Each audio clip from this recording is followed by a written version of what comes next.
गुहार लगा रहे हैं कि हमको हमारे ज़मीन से बेदखल ना किया जाए। ये ज़्यादा दिन की बात नहीं है, अभी 16 तारीख की बात है। 15 अगस्त को लोग आज़ादी का दिवस मनाए और 16 अगस्त को ये लोग धरने पर बैठे और ये लोग मुख्यमंत्री के निवास के यहाँ पर आकर के गुहार लगाने लगे कि हमको हमारे ज़मीन से बेदखल ना किया जाए। लेकिन 5वीं अनुसूची का पावर मैं आपको बता रहा हूँ, आपका जंगल आपका ज़मीन होने के बावजूद भी आपको बेदखल करने का जो षड्यंत्र है दुश्मनों के द्वारा, ये सुबह से लेकर शाम तक, रात तक, दिन रोज के रोज यही कर रहा है। साथियों, आज जो हम लोग क्रीमी लेयर को लेकर के यहाँ बैठे हैं, क्रीमी लेयर के बारे में जैसे हमारे बहुत सारे साथियों ने बताया, क्रीमी लेयर के बारे में बताया, ये क्रीमी लेयर लागू कब हुआ? ये आज आपके ऊपर लागू करना चाह रहा है। एसटी और एससी के ऊपर में लागू करने के लिए सुप्रीम कोर्ट ने 1 अगस्त को निर्णय दे दिया।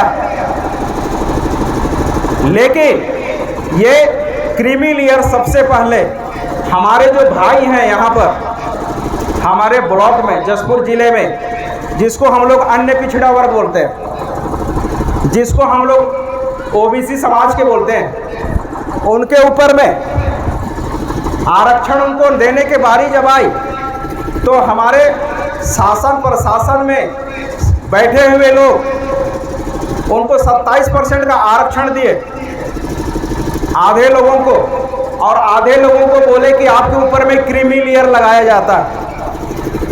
क्रीमी लेयर ओबीसी समाज में लगा हुआ है और क्रीमी लेयर लगाने का जो कारण है या उसका जो आधार है वो है आर्थिक आधार। मतलब जो आदमी जो ओबीसी समाज में है और उसका इनकम 5 लाख से ऊपर है, साल भर में अगर वो 5 लाख कमाता है और 5 लाख से ज़्यादा कमाता है तो उनको क्रीमी लेयर लागू किया गया। मतलब 5 लाख से ऊपर जो कमा रहा है उस नौकरी के लायक नहीं है। ऐसा क्यों कहा गया? उसका बैकग्राउंड को मैं आपको थोड़ा बताना चाहूँगा। ये जो आरक्षण है, आरक्षण कोई अभी आप लोग नारा लगा रहे थे कि हम अपना अधिकार मांगते नहीं, किसी से भीख मांगते, ये हमारा नारा है। तो आरक्षण क्या है? आरक्षण कोई भीख नहीं है, आरक्षण कोई सरकार के द्वारा दिया हुआ सहानुभूति खैरात भी नहीं है। आरक्षण हम सबका, जितने भी यहाँ पर एसटी और एससी ओबीसी के लोग हैं, ये उनका हिस्सेदारी को समझते हैं आप लोग? हिस्सेदारी आप सब लोग समझते होंगे। जैसे एक पिताजी के 2 बेटा है और उसका मान लीजिए 20 एकड़ जमीन है, तो 2 बेटे में कितना कितना हिस्सेदारी मिलेगा? 10-10, मतलब बराबर बराबर। ऐसे ही ना, अगर उसके 4 बच्चे हैं और जमीन 20 एकड़ ही है तो कितना मिलेगा? 5 एकड़। तो साथियों, हम इस भारत देश के लोग, आदिवासियों की जनसंख्या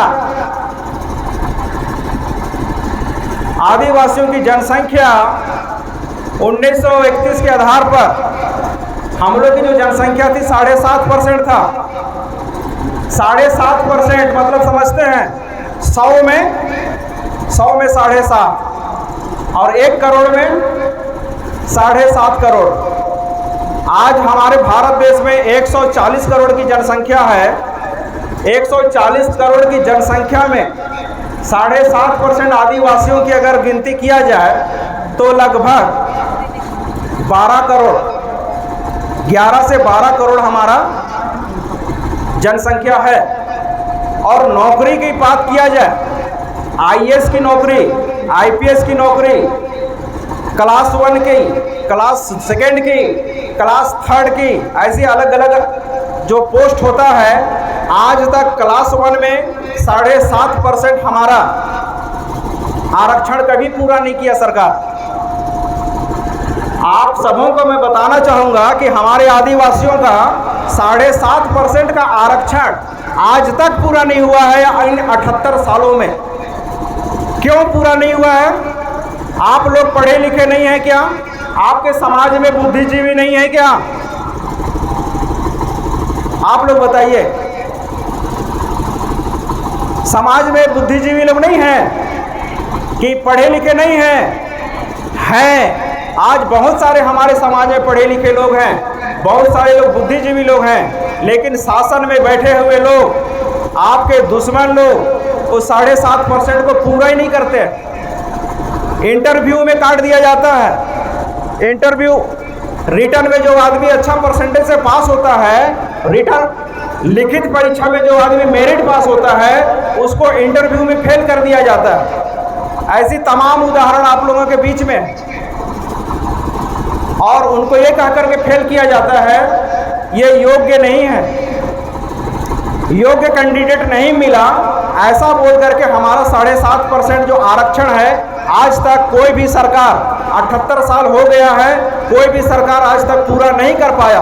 तो मैं आरक्षण को बता रहा था, ये आपका हिस्सेदारी है, कोई भीख नहीं है, कोई खैरात में नहीं है। आज ओबीसी समाज का 52% लोग हैं। ओबीसी समाज में कितने परसेंट है? 52, मतलब आधा से भी ज़्यादा। ओबीसी समाज को आरक्षण देना पड़े, हिस्सेदारी ना देना पड़े, इसलिए क्रीमी लेयर लागू किया गया। ओबीसी समाज में हिस्सेदारी देना ना पड़े ये बोल करके उनको ये बोला गया कि आपके अंदर में क्रीमी लेयर लोग हैं, कुछ लोग ज़्यादा कमा रहे हैं, इसलिए उनको ये लाभ नहीं मिलेगा।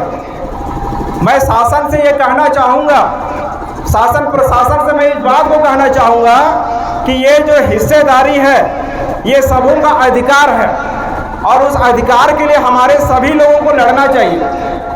हम लोग 7.5% है आदिवासी लोग, तो इनको 7.5% के लिए लड़ना है।